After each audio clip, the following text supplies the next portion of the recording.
You're an 18-year-old in 1982, and you've made your weekly trip to the record store. It seems like there is more great music out than ever. The Number of the Beast by Iron Maiden, Rio by Duran Duran, and the biggest album of the year, Thriller by Michael Jackson.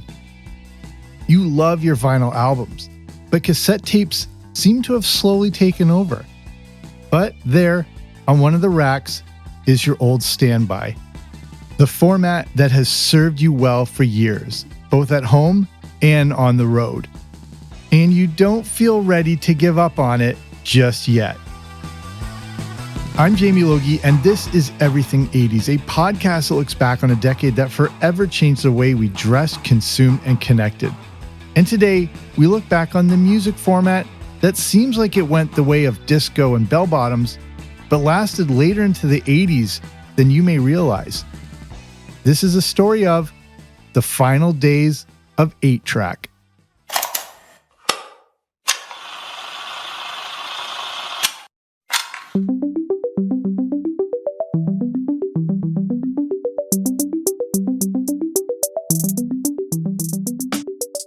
Technology is an interesting thing. As fast as it advances, it doesn't necessarily get adopted just as quickly. There are always the early adopters who want the latest and the greatest, but they represent a small percentage of consumers. According to YouGov, an international research data and analytics group, only about 9% of consumers say they are, quote, actively on the lookout for new devices and services. The average person is often years and years behind the latest technology, whether that be with their phones, tablets, laptops, video games, or even video formats. Right now, I'm sitting next to my iPhone SE2, which is now 3 years old. I'm also using a laptop that's about 5 years old and on its last legs. The newest piece of tech I have is a 4th generation iPad Air, which is coming up on 3 years old now. It's the same thing with our entertainment. Even though the VCR came out in the mid to late 70s, it took many years to become part of our everyday lives in the 80s. It started with the format war between VHS and Beta, with VHS eventually winning out, a topic I have a previous episode all about. But even then, it took a while into the 80s for the VHS to appear in most homes. In 1984, sales of VCRs went up 81% compared to 1983. By 1984, the VCR was now in 1 of every 7 homes. By 1986, the Chicago Tribune stated that, quote, the VCR is becoming a household appliance as common as a toaster, unquote. But it took more than a decade to get there. Because here's the issue. New tech is expensive. Not only is it expensive, it can be daunting to even think about replacing your entire movie collection. We went from stacks of VHS tapes, then to DVDs, Blu-rays, and now 4K Blu-ray. I've replaced my movie collection 3 times and have decided to cut it off at regular Blu-ray. And people hung on to their VHSs. It continued to hang in there as DVD rentals didn't eclipse VHS until 2003. The point is that people seem to hang on to tech for as long as possible. And this is no different with music. And this brings us to 8-track, which, along with vinyl records, cassette tapes, and compact discs, represents a key part of the primary physical music formats in our modern times. In case this is the first you're hearing of it, an 8-track tape, size-wise, is roughly a 4-inch by 4-inch plastic cassette about the size of your hand. It was a self-contained unit that housed a continuous loop of 1/4-inch magnetic tape. A stereo 8-track could hold 90 minutes or so of continuous music playtime. The cassettes were actually 4 tracks, but they were in stereo, resulting in 8 tracks. The tapes didn't have sides that you flipped over like a cassette, it was just tracks. That meant you just had to push it into an 8-track player and press play. The in-home units kind of look like a VCR. So how does this technology differ from the cassette tapes of the 1980s? And how did cassette tapes ultimately win out? I'll get back to that in a bit. The origins of 8-track go back to the 50s and 60s, a time when cars only had the option of radio for your listening pleasure. It was better than nothing, but you were limited to what the stations played. Believe it or not, there was actually a short time when some Chrysler cars had record players in them. That obviously wasn't a long-lasting idea, but fortunately, magnetic tape existed. Magnetic tape has a long history, going all the way back to the 1920s, but became more used in the 40s. In 1954, it was even experimented for use in cars. But that's when Bill Lear came on the scene. Yes, the same Lear from Lear Jets. Bill Lear wanted music on board their planes and saw the promise in magnetic tapes. But he wanted to create something substantial, original, and cheap to produce. It was first called Stereo 8, but in 1965 officially became 8-track. The sound was pretty good, and Lear thought maybe this could work well in a car. In 1966, 8-track started appearing in automobiles. By the 1970s, an 8-track player was common in most new car models. By 1975, 8-track represented a third of the American record market. The automobile industry drove the 8-track revolution. Because of the vast inclusion in vehicles, sales of 8-track peaked by 1978, nearly $1 billion in revenue, or more than $4.5 billion in today's money. And one of the critical parts that led to the success and longevity of 8-track well into the 80s is because of the car. Because the fact is, most people just don't have a new car. The cars on the road during any given year are often the cars of previous decades. According to Car and Driver magazine, barely 6% of the vehicles on the road each year are new ones. On average, the cars you see everywhere are about 11 to 12 years old, meaning that average car on the road is from 2011. And I'll do you one better. My current car is from 2008. When that was released, Barack Obama hadn't even been sworn into office yet. Apple had only just released their App Store. But in the early 80s, according to the Federal Highway Administration, cars weren't lasting as long, but still averaged about 7.5 to 8 years of age. So if you were traveling in a car in, say, 1981, the average year of the surrounding cars was from 1973 or 1974. And that's the average. In 1981, for example, some people may have still been driving cars from the late 1960s, especially if you were my uncle. In 1981, even a car from 1976 or 1977 would have still been relatively new. And a lot of these cars still came with a Delco 8-track player. The early 80s was still an era of 8-track. And I went right to the source on this. My dad. In the first few years of the 80s, my dad was in his mid-30s. As he explains it, from the time he started driving to the early 80s to mid-80s, all he ever knew in a car was 8-track. I was born in the late 70s, so in the early to mid-80s, our cars were from the very early 70s. As my dad explained to me, there was, quote, no way in hell he was in a position to have anything close to a new car back then. I actually had to clean that up a little bit. He dug out some old pictures of our street from the early 80s, and every house had older cars from the early 70s that looked like a giant boat on 4 wheels. He said that even into the second half of the 80s, our family cars were always from the 70s, and that meant a lot of 8-track. It wasn't until the late 70s that cassette decks became common in more cars. And again, these were newer cars. A lot of 8-track was still on the roads. I have very distinct memories of the 8-track player and the cassettes all over the floor of our cars back then.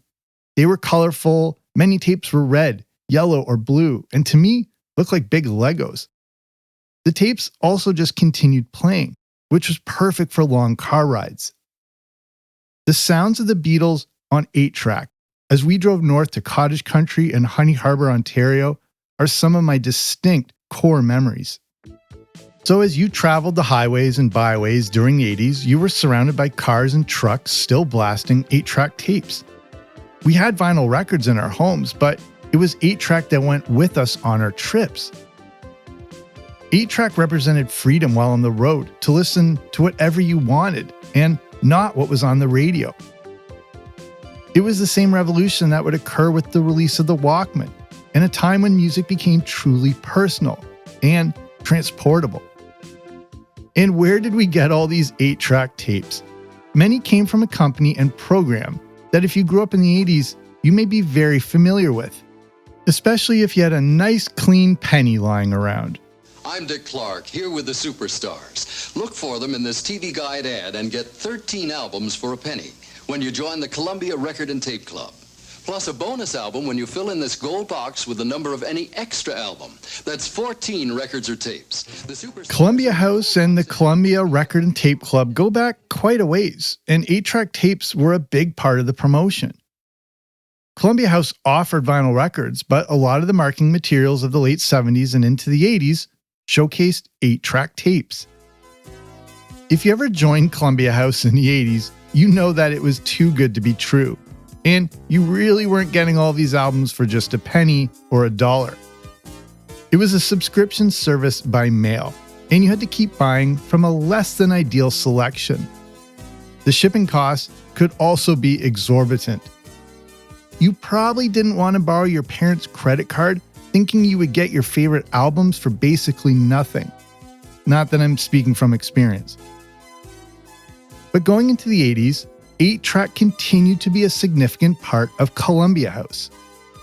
If you didn't have MTV, Columbia House was a way to discover new music. As the 80s began, and for the first few years of the decade, Columbia House continued to offer 8-track tapes. During this period of the early 80s, 8-track still made sense. You could buy vinyl records through Columbia House, but those were limited to use in your home. Since a lot of cars on the road in the early 80s were still older and probably without a cassette deck, 8-track was the option to play in your home and on the road. With 8 tracks from Columbia House, you got double the bang for your buck, or penny. You could pull the tape out of your 8-track player at home and keep the music going when you hit the road. But what if you were too young to drive in the early 80s and wanted to take 8-track out into the world? Well, General Electric still provided a good solution, a device that continued to be manufactured into the 80s, the GE Loudmouth. If peace and quiet are driving you crazy, get a Loudmouth, General Electric's big sound portable 8-track cartridge player. The GE Loudmouth was a portable 8-track player that looked like a thinner car battery. It had a big speaker on the front, a carrying strap, and the 8-track tape went into the side of it.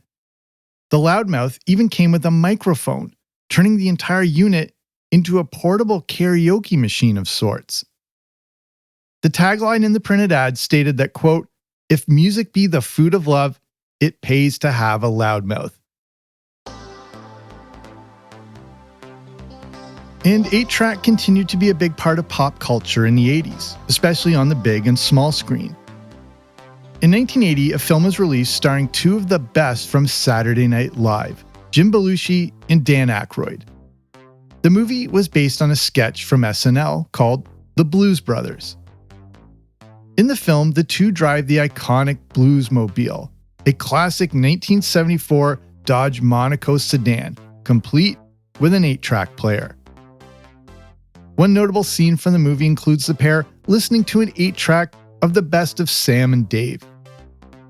And speaking of iconic vehicles, we also see 8-track in one of the most beloved TV shows of the entire 1980s, The A-Team. The A-Team van, which was a GMC Vandura, featured mag wheels, a giant red stripe, and a distinctive spoiler.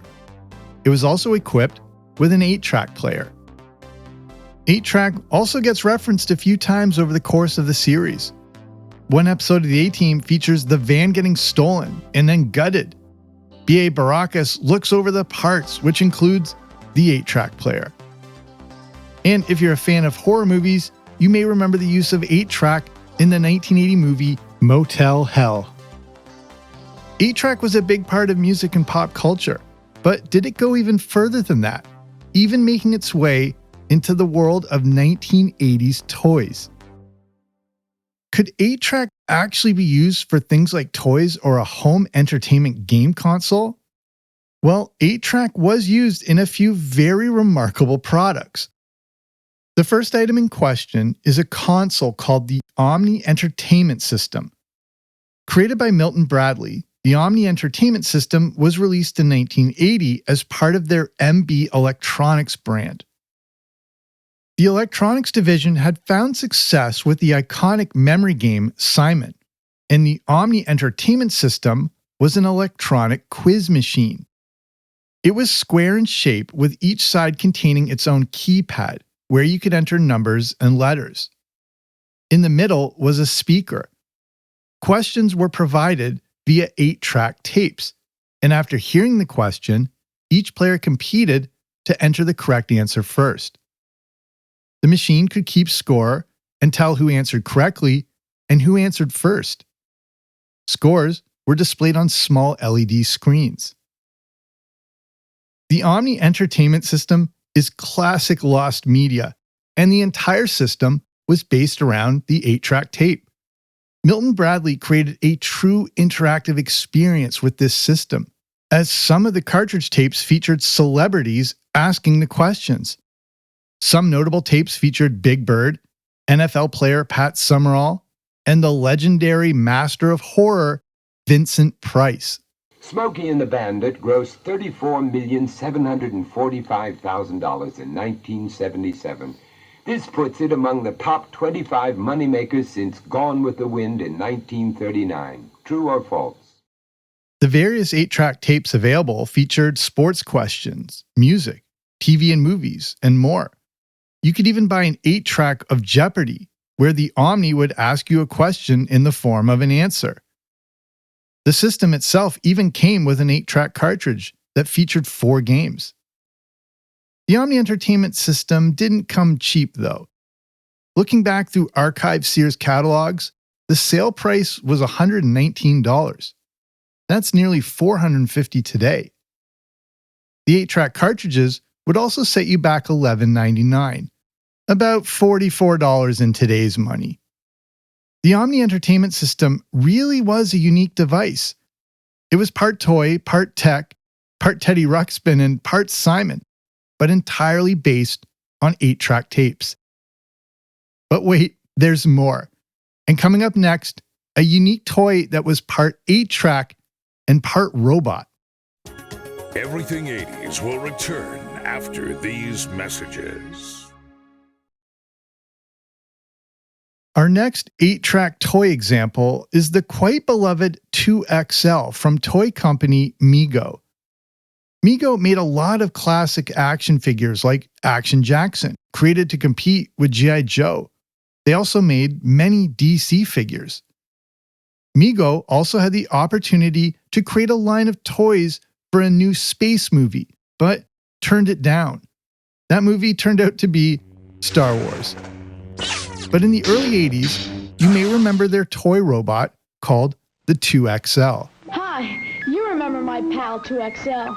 I am 2XL, the smartest robot in the world. Don't get carried away, 2XL, because I can make you even smarter with these exciting new tapes. For kids, teens... The 2XL is kind of like an early attempt at AI, but also followed the Omni Entertainment System by asking questions. But this time, you had a real robot to do it.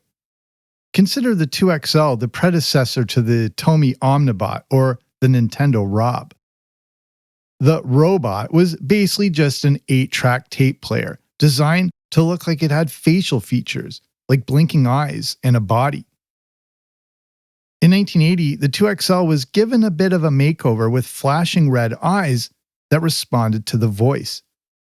Coming in at about 2 feet high and weighing 3 pounds, the 2XL had a button for it to ask you a question, then a button for yes or true, a button for no or false, and then another button for more info. Because of the multiple tracks on the 8-track, the robot could appear as if it was interacting with you. The 2XL asked you a question, then told you if you were right or wrong. Designer Dr. Michael J. Freeman even synthesized his own voice for the 2XL robot. Between 1978 and 1981, over 40 different 8-tracks were available that covered topics like animals, astronomy, music, and sports.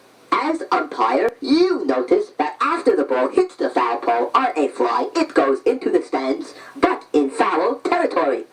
What call should you make?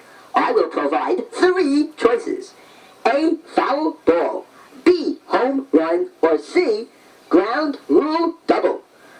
Please, if you don't mind, answer A, B, or C now. Some of the 8-track tapes from the early 80s also came with a board game to make the toy even more interactive. The 8-track based 2XL worked well for not only entertainment, but also education. Products like this had quite a jump on the tidal wave of interactive toys that would hit the market in the mid-80s. And I have a previous episode about the history of Teddy Ruxpin that dives into all of that.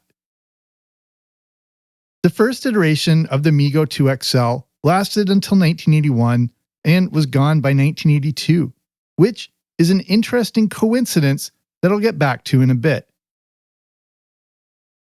But it's also interesting that in the early 80s, these toy manufacturers seemed to think that 8-track was a significant technology still worth using. The 4 tracks of an 8-track lent itself well to programming toys to make them interactive. The Mego 2XL ingeniously used the tracks of the 8-track in a unique and creative way, making it popular with kids and educators. A toy like the 2XL really was ahead of its time, all because of 8-track. In the music world, as the 1970s ended, sales-wise, the 8-track was still hanging in there. According to the Recording Industry Association of America, as the 70s ended, vinyl was still king, but 8-track was in second place, with 17.2% of all music sales. However, 8-track was getting quickly surpassed by the relatively new kid on the block taking over. Not Danny, Donnie, Jordan, Jonathan, and Joey, but a format that group would appear on a lot of, the cassette tape. And just like Beta, VHS, Laserdisc, and Atari, the popular tech of the 80s comes from the decades prior, and the cassette tape is no different. The cassette tape as we know it actually predates 8-track. In the early 60s, the first stereo compact cassette was released by Philips. The first album started appearing in the second half of the 60s, and in 1966, Philips released a portable cassette recorder. At first, the sound was questionable until the Dolby Corporation released its noise reduction system. This substantially changed cassette sound quality going into the 70s. Cassette tapes were smaller than 8-track. They held more music, and now seem to sound better. With cassette tapes, it was easier to make mixtapes for yourself or the person you liked via high-speed dubbing on a dual cassette recorder. And if the tape came out, you could wind it back in with a pencil. The 8-track was a closed unit, so you were out of luck. The truth is, 8-track had a lot going against it. They were bulky, couldn't rewind, didn't hold up well to heat, and songs could fade out and then fade back in because of the limitations of the tape and the tracks. Here's an example that illustrates this issue using the track listing off the back of the 8-track release of No Jacket Required by Phil Collins from 1985. Track 1 has the songs Sussudio, Long, Long Way to Go, and the beginning of Who Said I Would. After the short gap, track 2 begins with the conclusion of Who Said I Would, followed by Only You Know and I Know and Take Me Home. Track 3 is I Don't Want to Know, One More Night, and the beginning of Inside Out. And track 4 is the conclusion of Inside Out, then Don't Lose My Number, finishing with the song Doesn't Anybody Stay Together Anymore.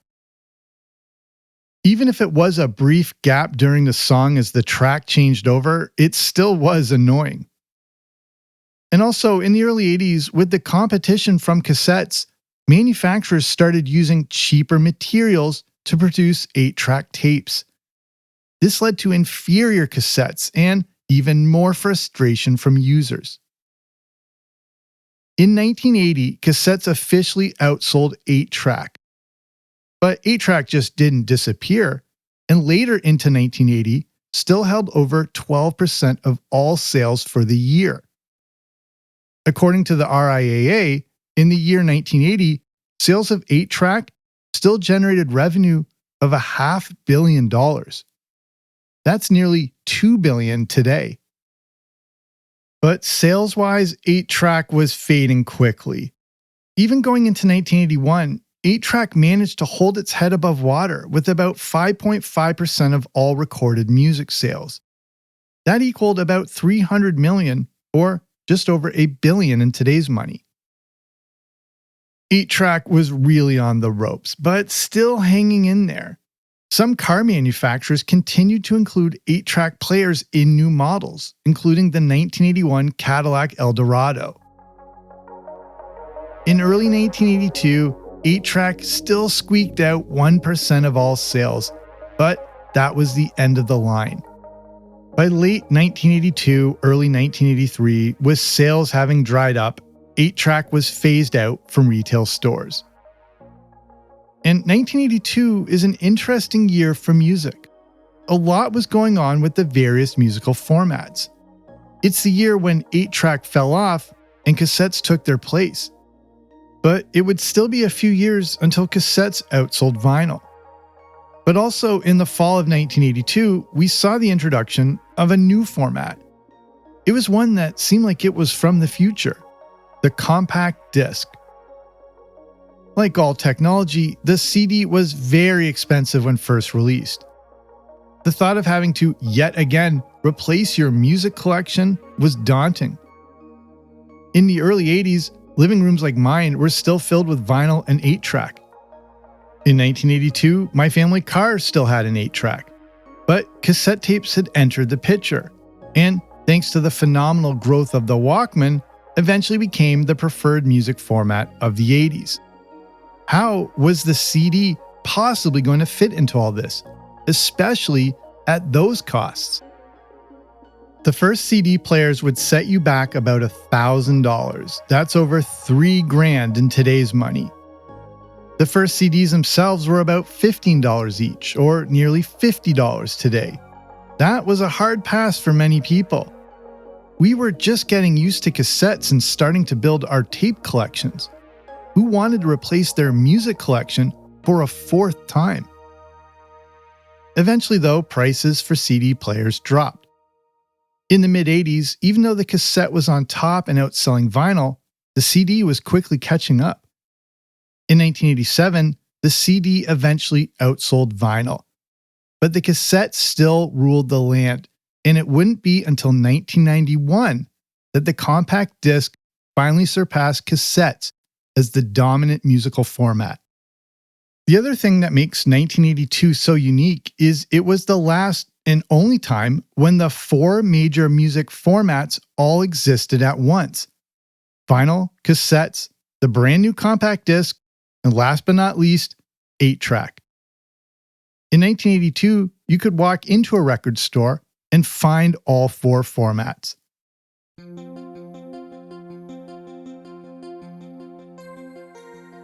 But just because 8-track tapes were phased out of retail stores by 1983 doesn't mean they just disappeared.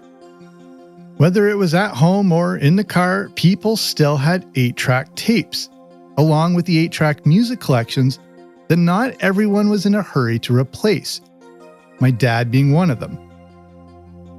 And for those not ready to give up their 8-tracks, but still embrace cassettes, Sears offered something interesting.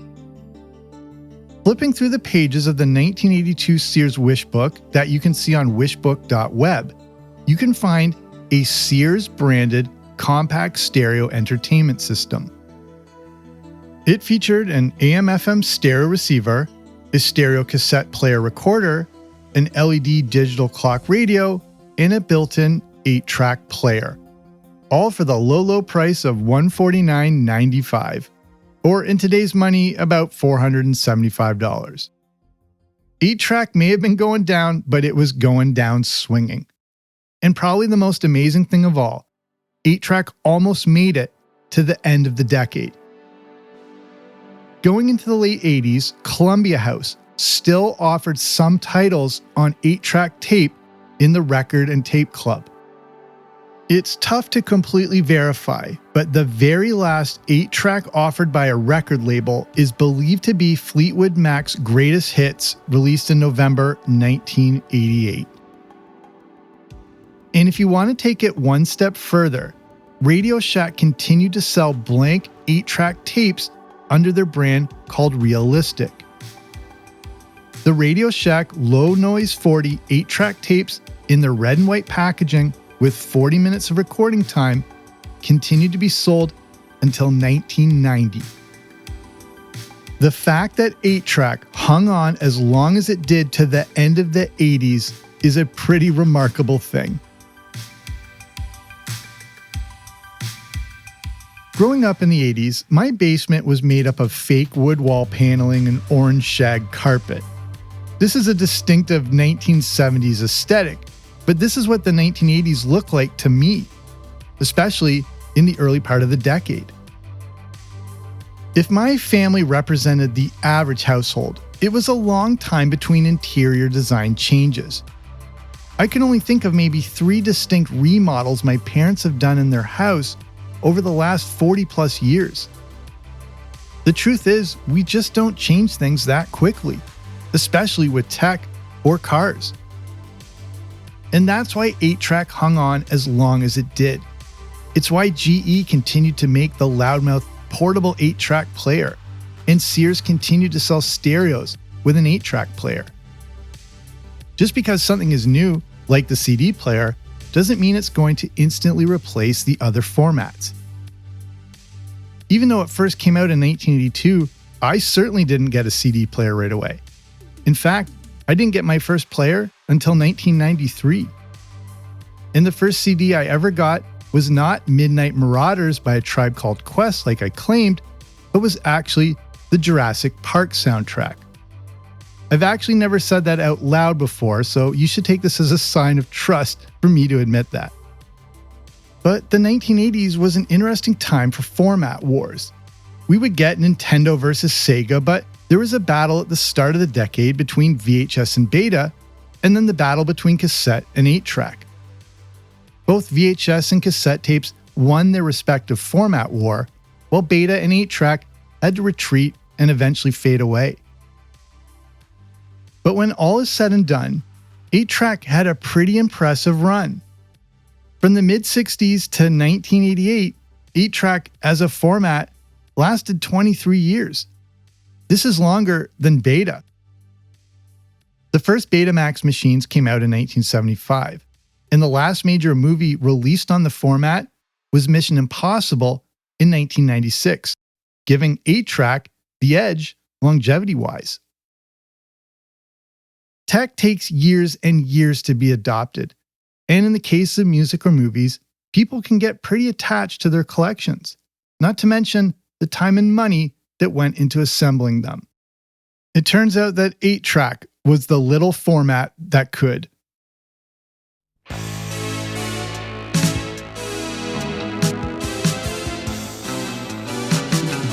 And on that bombshell, it's time to end. Thank you so much for listening. If you like what you heard, there's plenty more where that came from. I mentioned some previous episodes, but for your further listening pleasure, I recommend you checking out my shows about the history of the Walkman, the battle between VHS and Beta, and the history of Laserdisc. And if you haven't already, be sure to subscribe to the Everything 80s podcast wherever you listen to podcasts. That way, you don't miss out on new episodes. If you're in a position to help support the show, you can consider joining patreon.com. That's the platform to get access to bonus 1980s content, like the Everything 80s Movie Review podcast, where I review the good, the bad, and the ugly of 1980s movies. If you want to see what that's all about, just head on over to patreon.com/80s. That's patreon.com/80s, or click on the link in the description. So thank you for spending your time with me here today. Thank you for the support, whether this is the first episode you've heard or you've been here since the beginning. It couldn't happen without you. So I'm Jamie. This has been Everything 80s, but I'll be back soon with a new episode. Don't you dare miss it.